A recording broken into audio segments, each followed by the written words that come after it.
and welcome to the 3 Cups Full blog. I'm Sharanya and I'm a life coach. And at this blog we talk about how to live full of love, acceptance and respect, which are the 3 cups. And when you're full on the inside, the outside world reflects it back to you. We also talk about our inner voice and how to follow the path that unfolds before us when we listen to our inner voice. It's the path of our soul, as opposed to the path that our mind will create for us. So this is the first video in my 4-part series on happiness. This video is all about what science says. And I was reading some of Deepak Chopra's work, and he talks about a study that was done that then developed the science to happiness formula. And there's 3 steps in it, which was just so fascinating, and I wanted to share it with you. So the study looked at many different factors, and they realized across all levels of demographics with people, there were 3 things that could actually help with our happiness levels and also kind of determine our happiness levels. So by knowing about these 3, we can then be aware of what happens when we lose our happiness. Where does it go? What happened? And what needs to happen in order to get it back? Now, it's important to say at the beginning of the series that being happy all the time is not the goal. It's absolutely not the goal. It's unrealistic. It's ridiculous to even think that it's possible, and it's not the goal of life to always be happy. Often change and growth both come from pain or from some kind of challenge, some kind of opportunity that needs to be explored where we don't have the skills yet, and that's part of growth, developing the skills to do something you haven't been able to do before. And so happiness is separate from that part of us that needs to grow. Happiness is a state of mind, it's a state of being, and it's a level of vibration that we have in our life. And so with these 4 videos, I wanted to share little, insights into maintaining this vibration of happiness in our day-to-day life, and understanding why it sometimes does go away and our vibration does lower, and why that sometimes needs to happen in order for growth. So back to the formula. So the 3 steps are, they're not steps, they're just 3 identifying factors that are the cause for people's happiness levels. The first one is our brain set point. So the set point is an indication of where your mind will come back to regardless of what happens on the outside. So regardless of what's going on in your life, whether you win the lottery, whether you're in a massive car accident and you lose your car, your set point is where you'll eventually come back to. It's like your default position.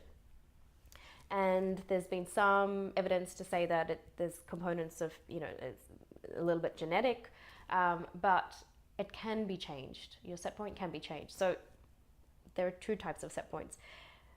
Either you look at the world and you see problems, and your set point is like the default button is problems and everything that's wrong and everything that can't change. It's a very negative outlook. Or your set point is opportunities. So when you look at the world, you see opportunities for growth, opportunities for happiness, opportunities of service. Where can I be of help? And it's a far more positive outlook in life. And so whether something really horrible happens to you on the outside, your set point will always come back to a place of gratitude and a place of calmness and opportunities. Where's the opportunity for me to grow here? Where can I be of service here? As opposed to wonderful things happening on the outside and your set point coming back to, oh, my life is terrible. So the idea is your set point is where you will gravitate towards eventually, regardless of whether you, on the outside, you experience good things or bad things. And the judgment of what is good and bad is also just the perception of how you see things.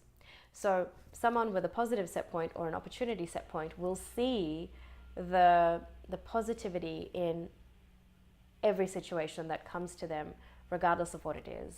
And the problem set point will see the opposite.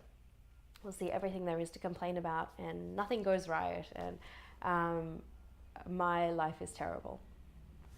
So set point is huge in determining your levels of happiness. It makes sense, because if your set point is on opportunities, your button is always set to, well, how is this working for me? How is this benefiting me? How is this a good thing for me? And so that will increase your happiness levels. The second thing is your life situation. So education levels, safety levels in your society, in your country. How safe do you feel? Are you fed? Do you have clean water? Do you have access to health? Do you have access to education?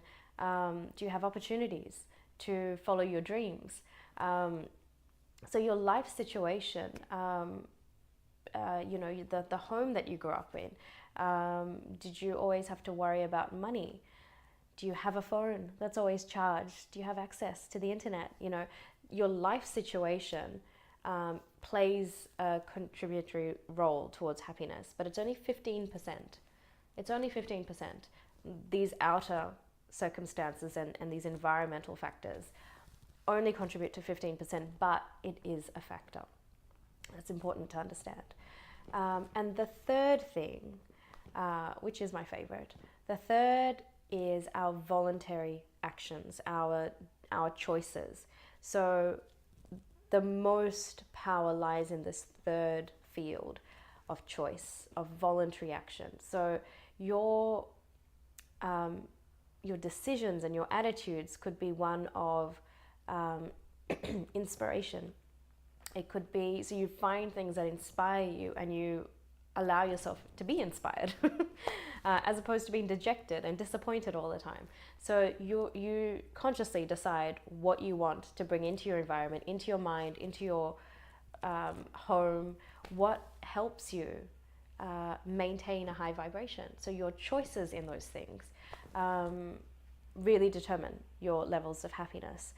And what was really interesting was that they said that when one of the greatest parts of choice that allows you to be happy is the fact that when you make or help other people be happy, your happiness levels rise, which is such a normal thing. It's such a obvious thing, but it's often forgotten, when we're in those spaces of feeling down and feeling, I guess, just kicked by life. We forget that one way through that is to take our focus off our own life and our own situation and life situation as it's presenting itself at that time, and focus on someone else and helping them elevate their spirits in whatever way we can. So in that way we find a purpose and we find a usefulness in being ourselves, and that kind of sense of giving helps us with our own happiness levels. I remember this story that was shared on The Secret, and it was a gentleman. I think that was a life coach, and he had people that he was mentoring, and this person said to him, I'm really sad.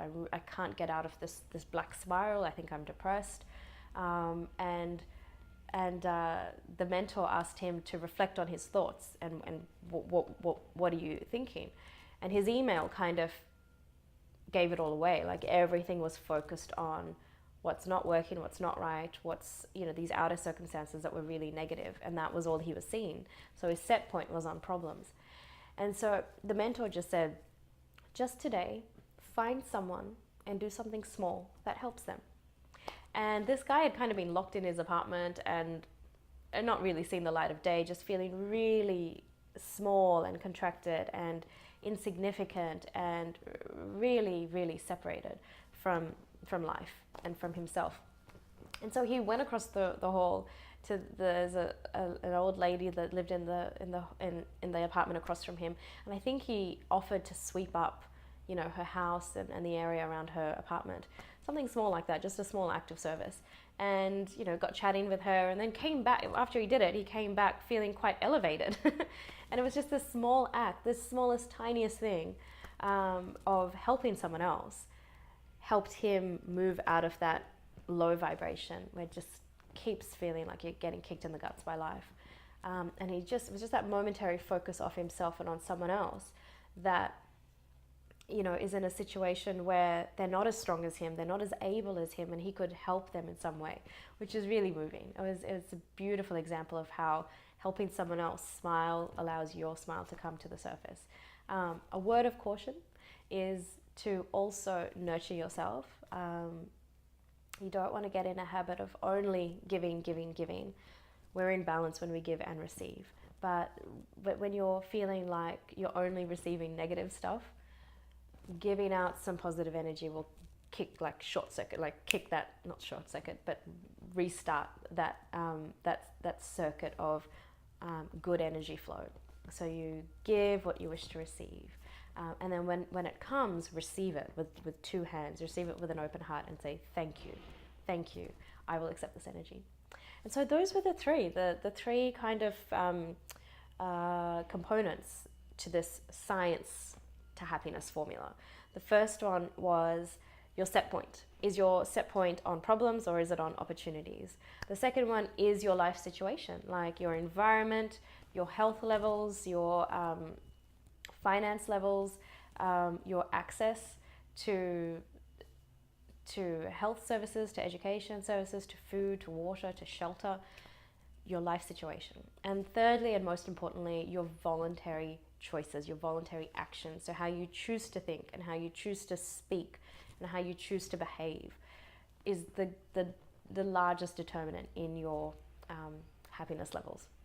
So I hope that was helpful. I remember thinking, this is so simple and it's so lovely when, a study that's like taken into consideration so many different people can come up with like a little, it's a formula of what keeps people happy.